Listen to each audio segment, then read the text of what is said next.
आज हम शुरू करने जा रहे हैं भारतीय प्रतिनिधि राजनीतिक विचारक बीए पार्ट फर्स्ट का सेकंड पेपर, और उसमें हम शुरू करने जा रहे हैं स्वामी दयानंद सरस्वती। तो स्वामी दयानंद सरस्वती के बारे में आपको सब कुछ पता ही होगा, और इनकी जो प्रमुख बात है ये है आर्य समाज के संस्थापक और वेदों की ओर लौटो। इन्होंने एक नारा दिया था और हिंदू पुनरुत्थानवाद के ये बहुत बड़े विचारक थे।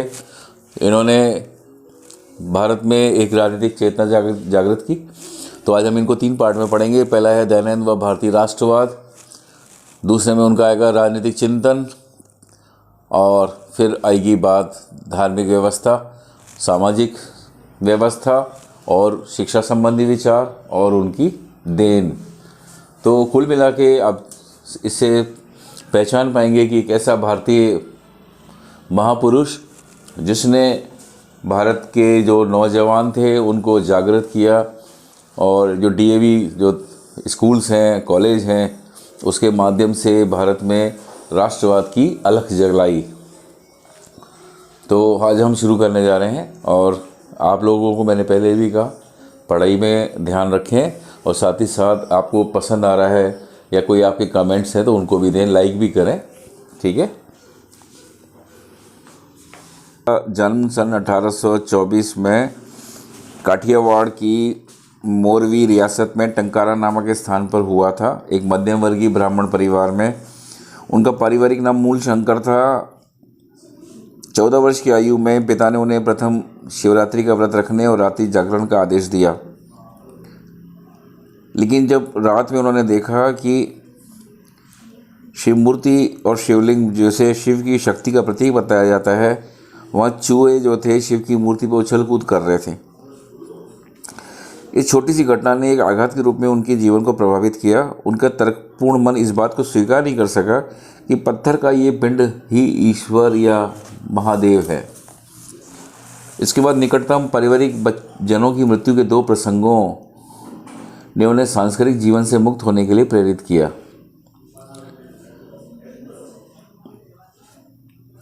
सन 1863 में धर्मोपदेश के लिए विदा करते हुए गुरु ने संदेश दिया, देश का उपकार करो, सत शास्त्रों का उद्धार करो, मत मतांतरों की अविद्या को मिटाओ और वैदिक धर्म फैलाओ।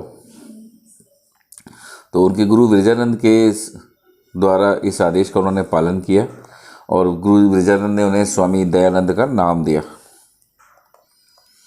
तो इनका जो देहावसान है 31 अक्टूबर 1883 में हुआ, जिसकी कथा हम जानते हैं कि जब वो जोधपुर पहुंचे तो जोधपुर नरेश जसवंत सिंह को वैश्या नन्नी बाई के प्रेम में लिप्त देखकर जब उन्होंने नरेश को प्रताड़ित किया तो उस वैश्या ने षड्यंत्र रचकर स्वामी जी को दूध में विष दिला दिया। स्वामी दयानंद की 2 रचनाएं सबसे अधिक महत्वपूर्ण है। नंबर 1 सत्यार्थ प्रकाश, और नंबर 2 है ऋग्वेदादि भाष्य भूमिका। स्वामी जी के चिंतन का मूल स्रोत जो था वेद था। मैक्स मूलर के अनुसार वेद हमारे लिए मनुष्य की बुद्धि के सबसे प्राचीन परिच्छेद को दिखाने वाले हैं।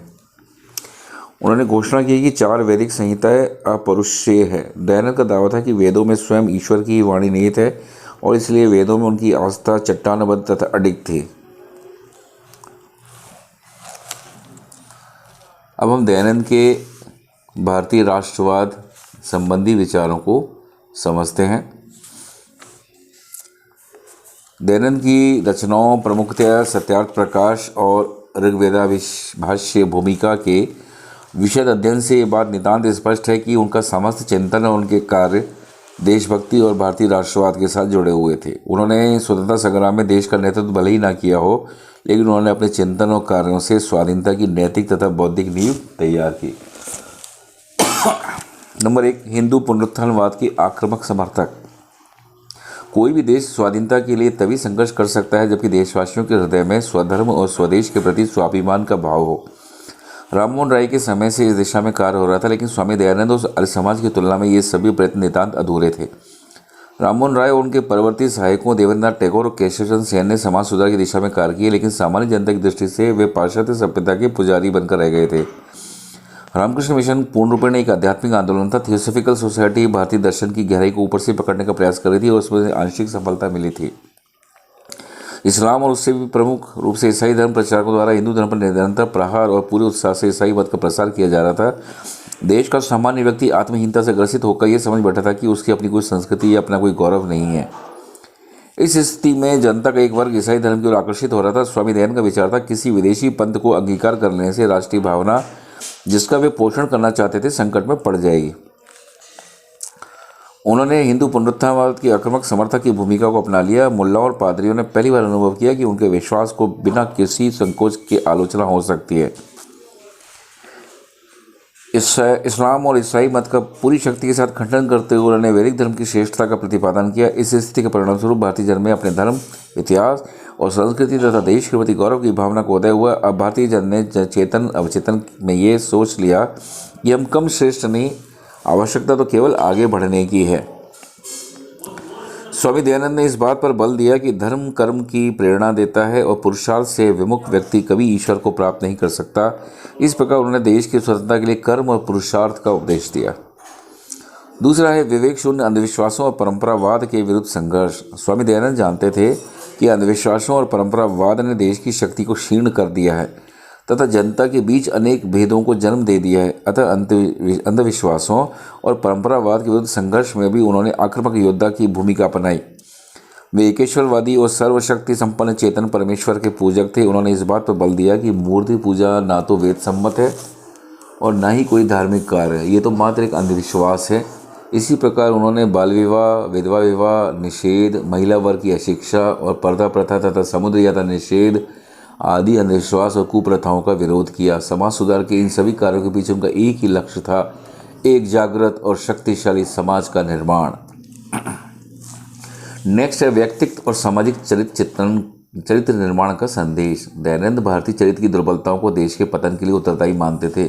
इसलिए उन्होंने उदासीनता, निष्क्रियता, प्रमाद, आलस्य तथा भाग्यार्पण के स्थान पर शक्ति की सर्वोच्चता, पराक्रम, उत्साह तथा उत्तरदायित्व की सक्रिय भावना की शिक्षा दी। सत्यार्थ प्रकाश उन्होंने लिखा कि भारत के पतन के प्रमुख कारण है पारस्परिक फूट, धार्मिक भेद, जीवन में शुद्धता का अभाव, शिक्षा की कमी, बाल विवाह जिसमें स्त्री और पुरुष को अपना जीवन साथी चुनने का अधिकार नहीं होता, इंद्रिय परायणता, असत्य तथा अन्य बुरी आदतें, वेदाध्ययन की अवहेलना तथा अन्य कुरीतियाँ। समकालीन भारत का सामाजिक एकता और नैतिक जीवन के क्षेत्र में जो पतन हो रहा था, दयानंद ने उसे भली भांति देख लिया था। उनके विचार में भारत के राजनीतिक अधःपतन के मूल्य में सामाजिक चरित्र का अभाव ही मुख्य तत्व था। उन्होंने स्पष्ट रूप से स्वीकार किया कि भारत के अंग्रेज शासकों की सामाजिक क्षमता अधिक श्रेष्ठ है, सामाजिक संस्थाएं अधिक अच्छी हैं और उनमें आत्मोत्सर्ग, सार्वजनिक हित की भावना, साहस, सत्ता के प्रति आज्ञा पालन का भाव और देशभक्ति है। इस आधार पर उन्होंने भारतीयों को अपने व्यक्तित्व तथा सामाजिक चरित्र को सुधारने की बलवती प्रेरणा दी। जो बात स्वामी दयानंद को अन्य धर्म और समाज सुधारकों से पृथक कर सीधे तौर पर राष्ट्र निर्माण के साथ जोड़ देती है, वह यह है कि उन्होंने व्यक्तिगत चरित्र से आगे बढ़कर सामाजिक चरित्र और सामाजिक पुनर्निर्माण की आवश्यकता पर बल दिया।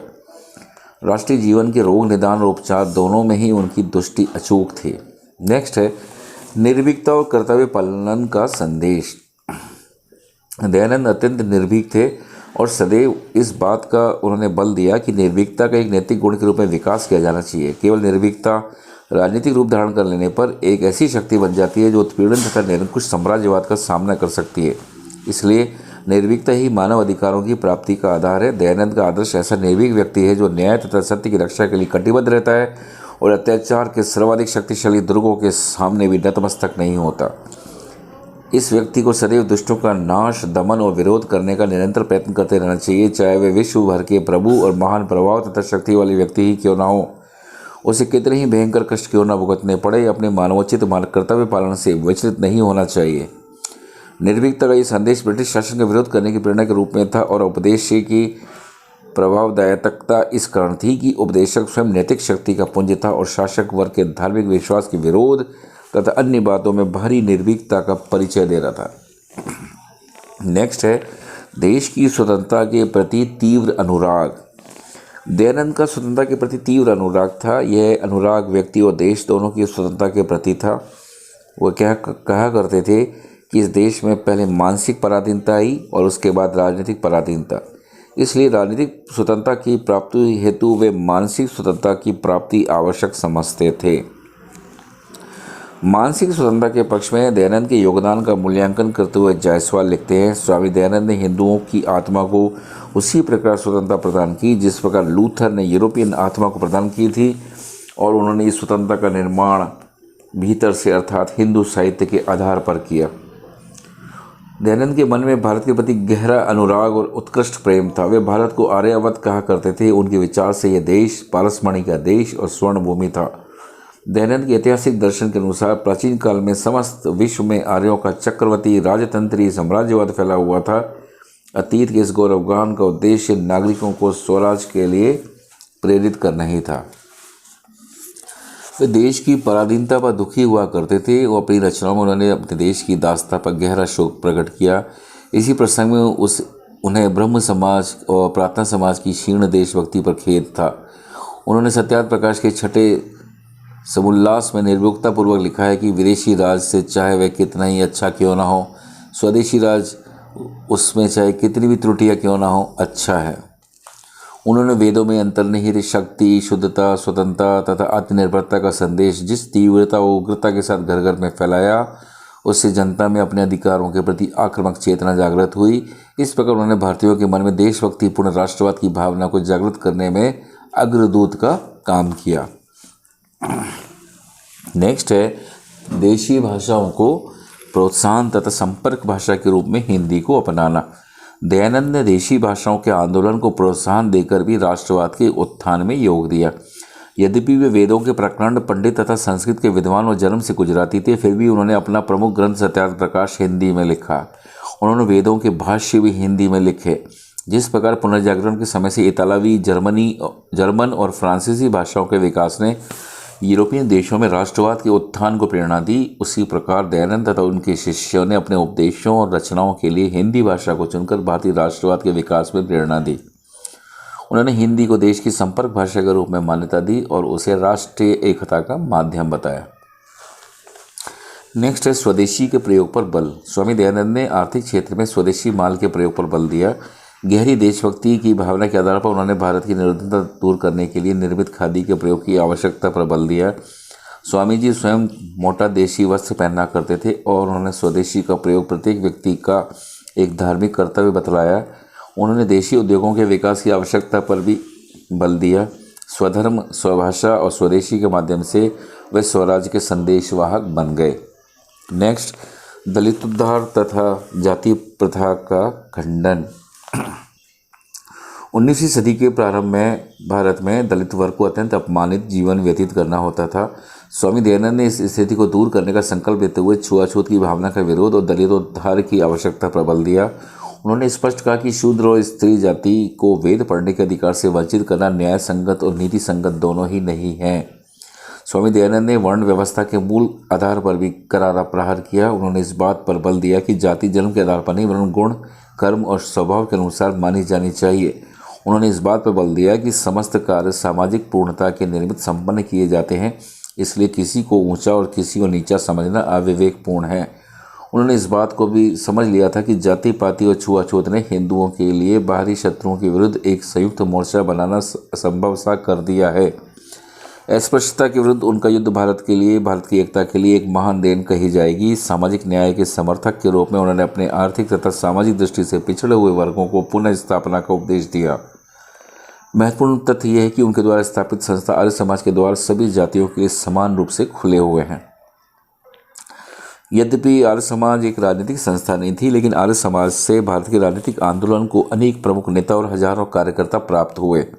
लाला लाजपत राय मूलतः आर्य समाजी थे तथा तिलक और अरविंद घोष पर स्वामी जी के विचारों का भारी प्रभाव पड़ा था।